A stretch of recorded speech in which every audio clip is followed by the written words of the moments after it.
Santa is in danger. We've just, yes, I know, we're talking about Christmas. It's only 12 weeks, you know. It's a very expensive time of year, though, and it's not expensive just for you and me. It's expensive for local authorities as well.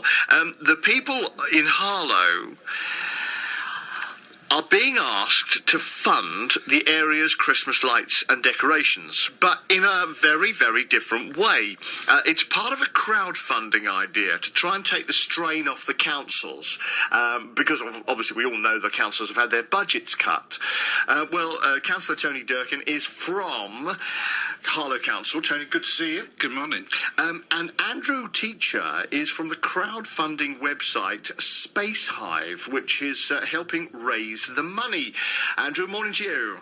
Good morning. So, Tony, tell me about this idea that that we've got to save Santa in Harlow. Take me through it. The simple philosophy of this is that we've always, for the last 30 years, always had a celebration around the Christmas time with the Christmas tree, Christmas lights, singers and stuff like that.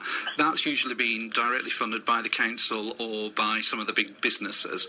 Unfortunately, because of the financial decline that we're actually in, we've had to look at new opportunities. Well, the businesses can't match it anymore. No, and they're basically saying that they're doing their own thing. We need to be looking at a new way of doing it, because actually the businesses that funding it, both at the Water Gardens and the Harvey Centre, actually aren't based where these lights are. So I can well understand why they're doing this. So we're looking at new ways, and it was brilliant that our small team in the regeneration came across Andrew and his team over this thing, which seems so novel and new, and Harlow is always trying to look at opportunities. So, all right, so Tony, how much does it cost you to put the Christmas lights up in these two centres? How much does it cost the council each year? Well, with the support of the businesses in total for putting the tree up, taking it down, etc., it's about £12,000. About £12,000 per year for both places. It's all connected. Yeah. And Andrew, how do you help? Well, Spacehive is basically a website where anyone with a great idea can put that idea online onto spacehive.com, share it with their friends, and they then pledge money to support the project, and if it's popular, it goes ahead. If it's not popular, then nobody gets charged. It's just like buying a book on a major website where, again, you put your credit card details in, and if that book isn't in stock, you don't get charged, and if it is, then you do. And the brilliant thing about this is not simply the fact that it raises money and brings the private sector, the public sector, small businesses and citizens together. It's the fact that people engage with each other on it, and that's the crucial thing here. What we've seen since Spacehive was launched 2 years ago is that so many different great ideas have come forward. We've had, in Bristol, they did a 95-metre water slide through the town centre. It was an art installation, but it's just fun and brilliant. And in Mansfield, they funded free Wi-Fi, and I think that the stuff that's looking to hopefully happen in Harlow, again, people across the country are seeing not just simply that their budgets are cut, but that there is a growing appetite among local people to use the internet, to come together and engage and almost build the sort of cohesion that many people, I think, agree that we've lost over the years. So what stage are we at the moment, Andrew, with this scheme to get people to fund the Harlow lights? Well, the project is now up, and they can go to spacehive.com/lightup Harlow Town Centre. That's spacehive.com/lightup Harlow Town Centre. And all we want people to do is just to give a few quid, five quid. Getting involved. We should get Robert. You should get Robert Hawthorne on the phone, your local MP, who's always banging on about cheaper fuel. You can put in a fiver. Just get people to chip in a bit of cash. And clearly, if the partnership have got any cash left over, perhaps Harlow Town Centre Partnership, who are leading this, then they can invest in other things. And I think this is such a fantastic way of just encouraging anyone with a fantastic idea to bring it forward, and whether that's a water slide, Christmas lights, a community centre, or any other mechanism to engage and enliven an area. And I think we are at a situation where the internet has taken hold, and there is a struggle to keep people engage with their town All right. centres. So let's talk about the actual money itself, because Councillor Tony Durkin, the money's going to be matched, isn't it? How will that work? Yeah, under the arrangement that Andrew's been explaining, is that we've been made to get an application, which is basically we'll get match funding up to the maximum of £5,000. So for every pound up to £5,000, we will get £2 back. And this will be Expedium, which is an organisation that Andrew's website works closely with, and they are fronting this Save Santa process. Why are they doing that, Andrew? Why are they funding this? Well, Experian, a very big, massive research company, so you the people that you would use to get your credit checks from. I mean, Experian are one of a number of companies that see benefit in this. The same as companies see benefit through any kind of. What's PR? Is it?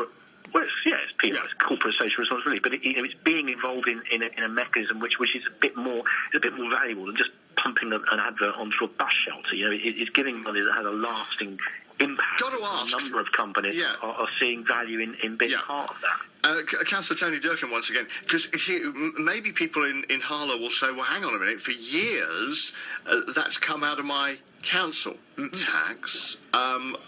Aren't I still paying the same council tax? So why nowadays do I have to pay a little bit more by going to this website? Well, they're not having to pay anything more. It's about a choice. And well, they're already paying their council tax. Yeah, but it's not just local people. It's local businesses, local associations. As Andrew was saying, we've got an MP, we've got Stansted up the road, we've got lots of other organisations that invest in Harlow Town Centre and use the town centre and want to revamp it. So it's not just about local people. It's anybody who's particularly interested in that. You're absolutely right. It used to be funded by the council. Unfortunately, because of the financial depression, councils are having to make choices and difficult decisions, and unfortunately, that's one of them. But why should councils? Hang on a minute. Hang on, Andrew. Why should councils pay for Christmas lights anyway? What does it bring to a town that is relevant to the council? Well, I think we need to ask that. Okay, well, it's about community, it's about culture, it's about diversity, it's about bringing the team at the town together. Okay, they may well use the resources, hopefully they will use the shops and stuff, but actually it's a community focus. It's a place where parents and children, elderly people can come together and to celebrate being together, and that's what Harlow is all about. Andrew, sorry, carry on.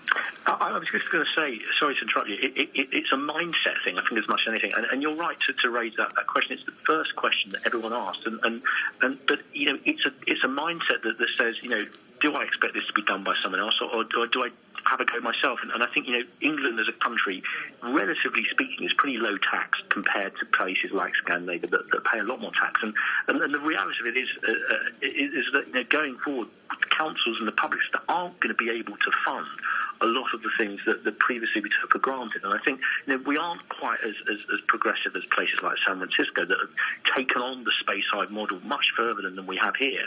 And I think people are still a little bit hesitant. But what we're really seeing is that projects like this, which do have a very clear tangible benefit in driving footfall to the local town centres and engaging businesses with the council, with the local public, are fantastic ways of getting over that hurdle. And I think, other people in Harlow, other businesses have got great ideas they want to share, then they should really use the platform Spacehive to do that. But I think, if everyone listening could even just chip in £2 to spacehive.com, light up Harlow Town Centre, then very quickly you'll have a fantastic festive display I think will benefit everybody. Tony? Just say that address is also on the Harlow District Council website. And thank you very much for Andrew for the idea and the opportunity, and we hope it's successful. So how will we know, Tony, give me the time scale, how will we know whether this is going to work? I'll call you and I'll invite you, and we can plug the lights in together if that's what you want. Frankly, it just makes us all feel a bit better. Let's do at that time of year. Do it. Andrew Teacher, thank you very much indeed, who's joining me on the phone there from the crowdfunding website Spacehive. Well, have a look. Why not? Have a look. Nothing to lose. Durkin, who's with me in the studio from Harlow Council. Thanks very much indeed. And I'd like to know now, Would you pay like this for your own local Christmas lights and decorations? Would you do this? Would you think to yourself, do you know, I wish Chelmsford would do it this way, or I wish Southend would do it this way, or I wish Harlow is Braintree or Whitford or wherever you live? Would you be prepared to stick £5 in the pot on one of these websites to make sure that your Christmas lights actually happened? 01245 49 50 50. If you'd like to text me, it's 81333 and start your text with the word Essex.